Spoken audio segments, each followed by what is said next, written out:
전세가는 절대 안 떨어진다. 혹은 지금 좀 침체되더라도 갱신 청구권이 소멸되는 수요들로 인해서 전세 가격은 폭등할 것이다. 이딴 이야기를 하고 있는데, 첫 번째, 임대차 3법이 처음에 발표가 났을 때 노태우 정부 시기에 1년에서 2년으로 늘었는데 전세 가격이 폭등했다. 이런 이야기를 했죠.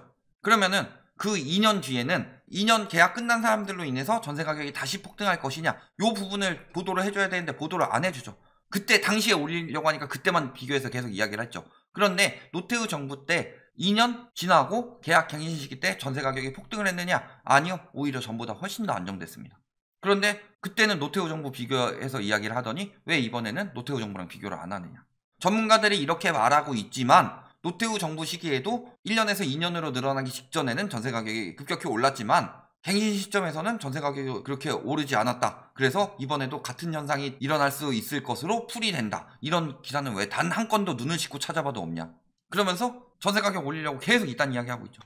어제는 뭐 오늘은 10억 요상한 전세시장, 전세값이 더 오르고 월세 전환이 빨라지고 분양 기대감이 여전하기 때문에 전세수, 분양 이야기했죠. 분양 지금 미계약 속출하고 있는 거. 미계약하면은 재당첨 제한 걸리고 엄청나게 손해보는 게 많은데도 서울 나홀로나 인천 송도, 대전, 대구, 세종 이런 데서 막 미계약 나오고 있죠.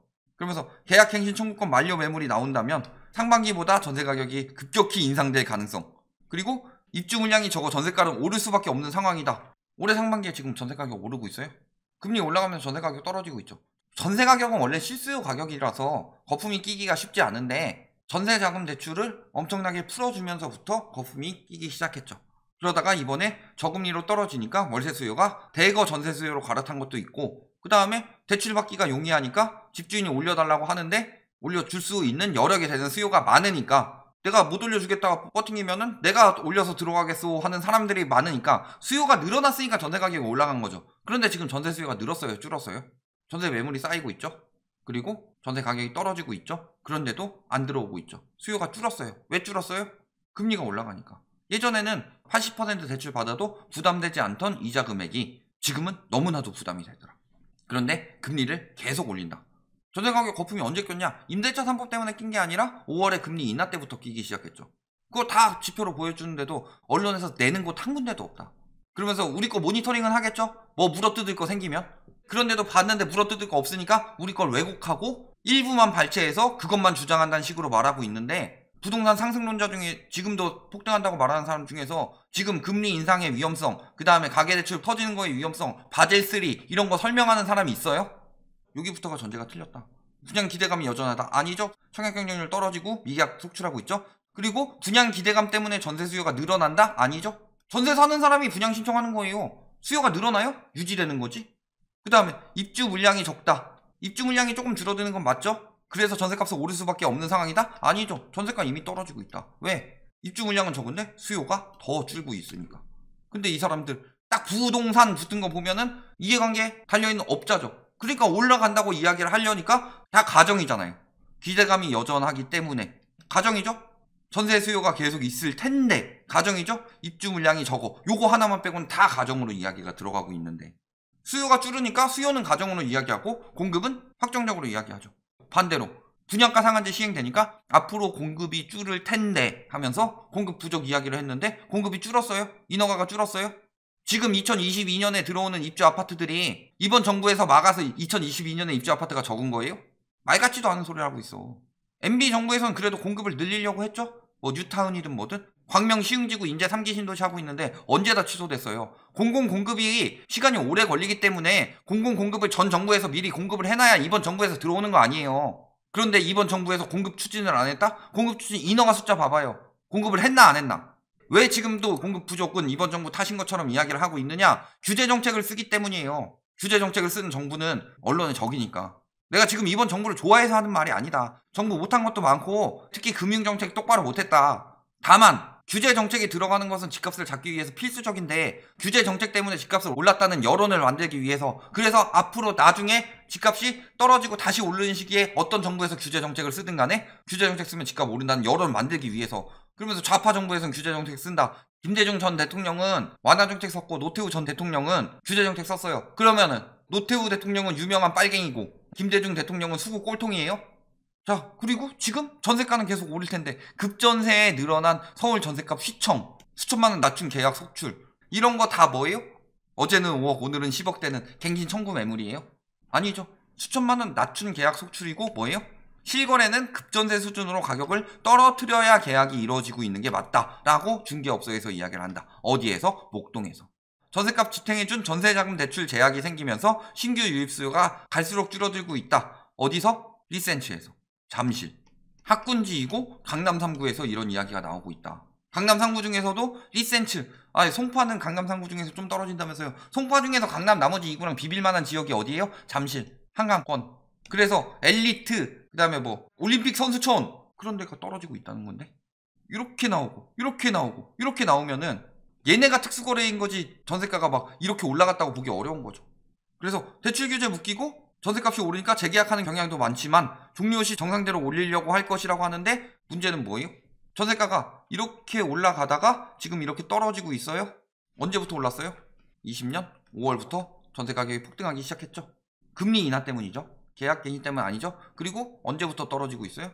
8월부터. 근데 갱신 청구 시점 맨날 7, 8월 이야기하는데 7, 8월 아니죠. 전문가란 작자들이 계약갱신 청구권은 언제부터 종료되는지도 모르고 있다. 7월 31일 날 시행됐으니까 7월 31일부터 매물 나오는 거예요? 개뿔도 모르는 인간들이, 그 사람들이 어떻게 전문가예요? 계약갱신 청구권은 12월 이전에, 그때 이전에 한 사람들은 1개월 이전에, 그리고 그 이후에 한 사람들은 2개월 이전에 갱신 청구권을 통보를 해야 된다. 그래서 그 당시에 7월 나오고서 8월에 전세 만료되는 사람들 어떻게 하냐, 이런 것들 지들이 기사로 띄웠어요. 9월에 갱신 청구되는 사람들이 8월에 갱신 청구권을 신청할 수 있어서 한 달 전에 얘기를 할 수 있으니까 9월부터 갱신 청구권을 사용한 아파트들의 매물이 나오는 거다. 개뿔도 모르는 인간들아. 그 사람들이 어떻게 전문가라고 하고 믿음감이 가요? 계약갱신 청구권이 뭔지도 모르는 인간들인데. 안다고요? 알면은 8월이라고 얘기 안 나오죠. 2년 넘게 폭락, 새 아파트 넘쳐나고 뭐 전세 넘쳐나는 동네 3,400가구 들어왔어. 공급 폭탄이죠. 1년 동안 총 한 5,000가구 들어왔어요. 공급 폭탄이라 전세 가격 떨어진 거죠. 씨알도 안 먹히는 소리 하고 있어. 종전 대비 하락 거래 늘었고 신규 계약 금액 내렸고, 신규 계약 금액이 내렸다는 거예요. 갱신 청구에서 떨어진 가격으로 계약된 게 아니라 신규 계약 금액이 떨어졌다는 거예요. 전세가 하락 징조라는 거예요. 왜? 금리가 올라가니까. 전세 가격에서는 대출 규제보다 더 위험한 게 금리 상승이다. 1억 떨어진 금액, 이 재계약하면 무조건 폭등할 것 같아요? 계약갱신 청구권 끝나면? 수요가 많이 늘어난다고요? 그만큼 매물도 많이 늘어나잖아요. 현실은 이렇다. 반포자이, 반포동 어디예요? 부자 동네죠. 전세가 떨어지고 있죠. 13억 3,300인데 떨어졌어. 평균. 잠실 주공 5단지 떨어지고 있죠. 잠실 엘스 떨어지고 있죠. KB 선도 아파트. 선도 아파트 뭐예요? 가격을 선도하는 아파트들이다. 매매든 전세든. 근데 선도 아파트의 전세 가격이 떨어지고 있다는 건 나머지 아파트들에도 영향이 간다는 소리죠. 그리고 신규 계약에 전세 가격이 떨어지고 있는데 오른 만큼 떨어졌어요. 이때 계약갱신 청구권 해가지고 했는데 계약갱신 청구권 만료된 사람은 이 가격에 계약을 할 거야. 전세 가격 신규 가격은 여기까지 떨어졌더라도 되겠냐? 고덕 그라시움 떨어지고 있죠. 마레프 조금은 올랐지만 전반적으로 꾸불꾸불하면 떨어지고 있고, 대치팰리스, 선도 아파트들 다 떨어지고 있어요. 앞으로 8개월 동안 전세 가격이 얼마나 떨어질지도 모르는데 전세 가격은 오를 것이다. 청약 대기 수요 때문에 전세 수요가 많다. 전세 수요가 늘어날 것처럼 말하고 있는데 안 늘어나죠. 그리고 전세 매물이 쌓이고 있는데 수요 대비 이미 공급이 과잉돼서 전세 매물이 늘어나고 있는데 어떻게 전세 가격이 올라간다는 얘기를 계속하냐. 그래서 매물이 계속 늘어나고 금리가 올라가고 대출이 안 나오는 것은 물론 대출을 받아도 이자 부담이 크기 때문에 수요가 더 줄어들고 있는데 어떻게 수요가 유지되고 전세 가격이 계속 오른다고 하냐.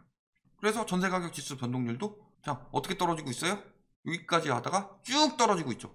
수도권은 그 이전부터 쭉 떨어지고 있고, 근데 막상 단지들 찝어보면은 하락 단지들 많고, 서울도 5년 이하 이미 하락까지 갔었죠. 신축인데 그러다가 잠깐 친 정도죠. 그 다음에 수도권 같은 경우 5년 이하 신축 아파트들, 신축 선호 현상은 진짜 사는 사람들이 신축을 선호하는 현상인데 전세 가격 신축 선호 현상으로 뚝뚝 떨어지고 있습니다. 신축일수록 신규 계약이 더 많을 텐데. 강남 4구 역전세난 이야기 나오고 있죠. 공급 과잉이다. 지금 세입자가 집주인보다 적다. 수요가 매물보다 적다죠. 그래서 공급 과잉이에요. 입주만 공급이 아니다. 매물이 진정한 공급이죠. 입주 아무리 들어와봤자 뭐예요? 매물이 안 나오면 공급 부족인 거고, 매물이 늘어나면 공급 과잉인 건데, 매물이 늘어나고 수요자가 적은데 왜 아직도 공급 부족 이야기를 하고 있냐. 이미 공급 과잉인데. 입주가 조금 들어오더라도 그건 플러스이고, 그 다음에 이미 전세가 하락하고 있는데 전세가는 계속 오를 것이다. 가정을 거듭해서 이야기를 하고 있다. 데이터를 보여달라. 입주 아파트 딸랑 올려놓고서 그거 데이터라고 나머지 다 가정해서 이야기하지 말고.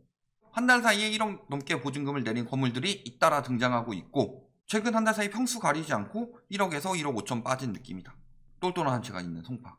그런데 올해 전세 대출 받기 더 어려워지죠. 왜? 공적 보증 축소 뭐 이런 것도 있지만 핵심은 뭐예요? 총량 규제와 금리 인상.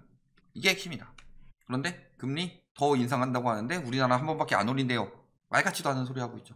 역전세난의 시발점은 금리 인상이 되는 거고 이번에 임대차법 때문에 올랐다고 하는데 핵심은 금리 인하 때문에 올랐기 때문에 금리 인상되면은 전세가 떨어질 것이다. 저희가 많이 이야기를 했었죠. 사실상 기준금리는 그 이전부터 올라가고 있었는데 언론에서 계속 저금리다, 금리 인상 안 한다, 금리 올려봤자 저금리다, 계속 이따위로 허위 보도를 하고 있었기 때문에 사람들이 속았는데 기준금리 인상을 속일 수는 없죠.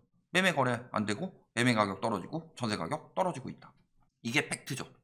공급 부족입니다. 쌍봉 낙타인데 두 번째 봉이 너무 커. 수요 부족이에요. 얼마나 늘었어요 지금? 8월 대비 전세 매물은 서울 11,000건 거의 50% 이상 늘었죠. 경기도 60% 이상 늘었죠. 인천도 60% 이상 늘었죠. 어딜 봐서 수요가 여전하고 어딜 봐서 전세가가 계속 오른다는 얘기를 하느냐. 결론, 이제부터 본격적인 역전세 시작이다. 이미 역전세 기미는 8월 금리 인상 때부터 슬슬 나오기 시작했고 본격적인 시작이 지금 되고 있다. 그런데 전세 가격 계속 올라요. 빽. 청약 수요 많아서 수요는 많고 빽. 아니죠. 이미 떨어지고 있죠. 그 다음에 갱신 매물 나올 때까지 9월부터기 때문에 8개월 이상 남았어요. 8개월 이상 남았는데 그때까지 계속 떨어지면 왜냐면은 오를 이유가 없죠. 왜? 총량 규제 들어가고 금리 인상 들어가는데 이 중에서 총량 규제가 풀릴 일 없죠. 금리 인상이 인하될 일 없죠. 그러면 8개월 동안은 지금보다 더 가혹하게 점점 더 압박이 세게 들어오고 수요 감소가 더욱 심각하게 일어날 텐데 근데 이미 매물은 엄청나게 늘어나고 있죠. 그래서 수요 감소 보여주고 있는데 앞으로 8개월 동안 어떻게 되겠느냐. 그런데 그때 전세 가격이 이렇게 올랐다 떨어졌는데 신규 계약하는 사람이 이때는 이렇게 올라서 요 가격에 계약을 하겠느냐. 말 같지도 않은 소리 하지 마라. 이때 막 올라갈 때 노태우 정부 때 이야기했죠. 임대차법 때문에 올라간다고. 7월에는 710 대책 때문에 올랐다고 그랬고 6월에는 617 대책 때문에 올랐다고 그랬어요. 그 전에 전세 가격 올랐을 때는 입 싹 닫고 있다가 그리고 노태우 정부 때 비교하면서 노태우 정부 때 계약 갱신 2년으로 늘려서 올랐다. 그렇기 때문에 이번에 임대차법 때문에 올랐다라는 걸 잡았는데 그때 갱신 시점에 폭등했냐? 아니요. 안정됐습니다. 모든 면을 봐도 전세가 폭등할 일 없고 오히려 역전세난 걱정해야 될 때다. 전세가가 집값 받쳐줘서 올리는 일 없고 오히려 다주택자들이 종부세 폭탄 못 버텨서 분납이 엄청나게 늘어났는데 전세가격 하락까지 겹쳐봐라. 버틸 수 있느냐. 이게 곧 매매가격 하락으로 이어진다. 그리고 혹여나 전세가격 상승하더라도 MB정부 때 전세가격 오를 때 매매가격 떨어졌습니다. 전세가격 오른다고 무조건 매매가격이 오르는 것도 아니고 그러니까 불안해하지 마셔라. 그리고 오히려 전세를 조심해야 될 때다. 역전세 나서 못 받을 수도 있다는 거. 그래서 전세가율이 충분히 낮은 곳. 그러니까 갭이 충분히 어느 정도 있는 곳. 그래야지 떨어져서 경매 들어가더라도 보증금 보전할 수 있죠. 그리고 집주인이 다주택자. 그것도 엄청나게 막 사들인 다주택자가 아닌 곳. 이런 곳 잘 선택해서 전세에 들어가시고 위험한 곳은 하지 말아라. 차라리 월세 살아라. 여기까지 말씀드리겠습니다.